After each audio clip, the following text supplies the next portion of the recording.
Bon, tu me dis, Olivier, quand t'es prêt. Hein. Elle est souvent présentée comme le seul grand fleuve sauvage d'Europe. La Loire, elle n'a plus de secret pour eux. Ils la lisent et la connaissent par cœur. Ce sont bien les marins du baliseur Michel Pinault. On va partir baliser, ça veut dire qu'on va rechercher les bancs de sable qui peuvent gêner la navigation. Et on va positionner une bouée. Là, la bouée verte, en fait, on a suspecté un banc de sable justement dans cet alignement-là. Et il faut qu'on aille poser la bouée.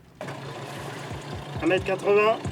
C'est grâce à eux que les plaisanciers peuvent naviguer en toute sécurité. Sable mouvant, courant violent, une équipe doit être en permanence sur l'eau. Pour Emmanuel, capitaine depuis 20 ans, ce travail est un remède à la monotonie. Chaque saison est différente. Il y a aussi des petites anecdotes qui peuvent arriver de temps en temps. On a vu un phoque remonter la Loire.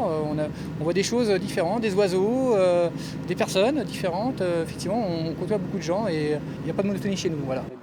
Au loin, on le voit, c'est un épi, des roches posées par l'homme au début du XXe siècle. Il régule la vitesse du courant, la formation des bancs de sable et l'effondrement du fond. Mais aujourd'hui, les épis et les courants ne font plus bon ménage.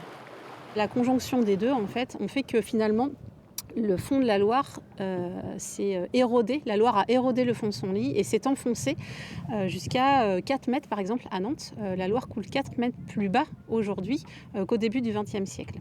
Et ces épis qui fixent finalement les écoulements sur la Loire l'empêchent d'avoir une mobilité naturelle.